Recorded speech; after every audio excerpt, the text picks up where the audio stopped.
So what is a brand? Well, I'd like to begin by giving a formal definition of what a brand is.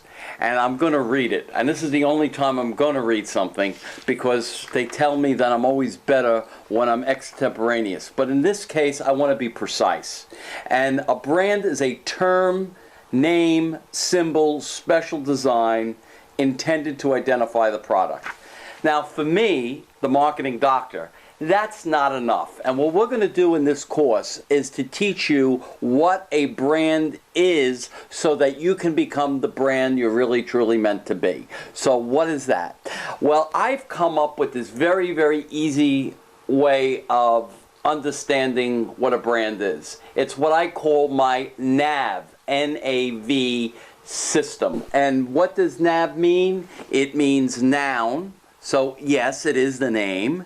Adjective, what best describes what it is. And probably that's the most important, that A part, the adjective. It's what we call in marketing and in branding position. So when I mention your name, or when I mention my name, John Tantillo, what comes to mind? Oh yeah, he's the guy with the hat. He's the guy on TV. He's the guy that talks about branding all the time. That's crucial to what a brand is. And then the last part, but equally important, and this is what this course is all about, is the verb part. How am I going to promote my brand? And depending on the industry that you're in, your brand tactics are going to be very different. So if you're a priest, you can't very well use the tactics that you use in the entertainment business. And if you're in the entertainment business, you can't use the same tactics as you would in banking. And so it's very, very, very important to know your milieu, to know your environment so that you can succeed in becoming the brand that you want. Branding's involved in every part of our lives, whether or not it's our personal lives, our business lives, it's everywhere. And that's why it's so important. So why doesn't branding get respect? Number one, it's because it's part of marketing. And everybody says, oh, it's part of marketing. They're just manipulating us to get for us to buy things that we really don't want to buy. Poppycock! You can't get anyone to buy what they don't want long term. You might be able to initiate one sale, but you can't get them to continually do that. It's all about satisfying needs, whether or not that's your colleagues, whether or not that's a customer, and that's what we call target market in marketing. It's finding out what it is that they want and giving it to them. That's the secret. And so what I like to think about branding and marketing, it's the most humanistic of all the business disciplines because you don't worry only about yourself, you're worrying about others. You're worried about that target market. You're worried about that colleague. You're worried about your spouse. And it's all about others. So that's the first issue when it comes to why marketing and branding doesn't get any respect. And the second reason, and this I alluded to a few minutes ago, and that is that the human being and the human condition is very easily malleable by these evil marketers that are going to get them to do things that they don't want to do. If that isn't a load of you-know-what, I don't know what is. You can't get anybody to... You can't brainwash people. It's impossible. You can't do it. You could do it maybe once. You can't do it twice because humans are much too sophisticated for that.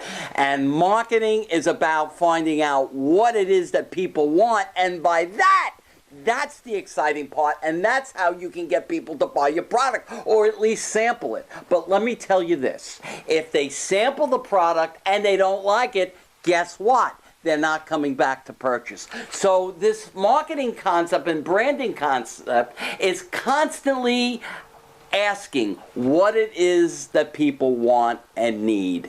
And if you don't do that, you don't have a business. branding is all about self-discovery and rediscovery, finding out what it is that people want today. And I just did a piece on Rush Limbaugh. And one of the things that might be coming up is that people might not want a harsh way to listen to people on the radio. They might want it to be a little bit more mellow. But so Rush has a branding issue here. Should Rush continue to be Rush? Or should Rush do what I call a brand over, which is to look inside of himself, find out what need he really does in fact satisfy, and give that service to his target market in a new way, a fresh way, a way that's going to satisfy their needs today. It might have worked 10 years ago, it might not be working now. And that's what we do in branding. We always must be reevaluating whether or not our brand is in fact satisfying the need. The third reason why marketing gets no respect and branding gets no respect is what I like to call the NPR bias, National Public Radio bias. And that basically stems that marketing is simply smoke and mirrors and gets people to do things that they're not supposed to do. Well, I think that's another nonsense. This is, once again, it always gets back to, we are human beings. And by being human beings, we have free will. I mean, I thought that debate went on in the 15th century. I mean, you can't get people to buy things that they don't want to buy. It's that simple.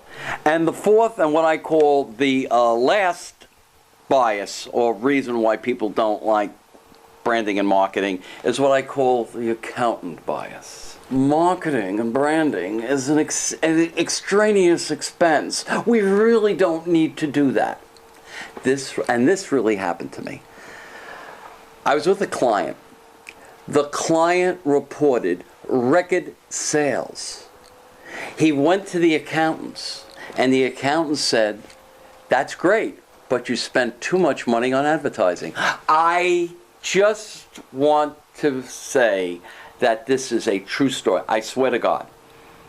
I just couldn't believe that. How could that be too much of an expense? We have a saying in marketing and in the old days in advertising. They said, something very interesting happens when you don't market or you don't advertise. Nothing happens. And therefore, you have to be a darn fool not to market or yourself or promote yourself or do something so that people get to know the brand that they should begin to know. And this all leads to the golden rules of marketing. And the first, thou must discover and satisfy needs. I'm going to say that again. Thou must discover and satisfy needs. The truth of the matter, when it comes to the satisfying people's needs, is that marketing is the active engagement of reality, of finding out what it is that people want and finding out what they don't want, and then making the case by effective advertising, great social media, direct mail, whatever it takes for you to click in and then constantly, and I mean constantly, evaluate what those needs in those other people are. And if you do that, you'll go brand yourself most effectively. Now that we've talked about what a brand is, the next step is to find out what your brand is and for you to go brand yourself.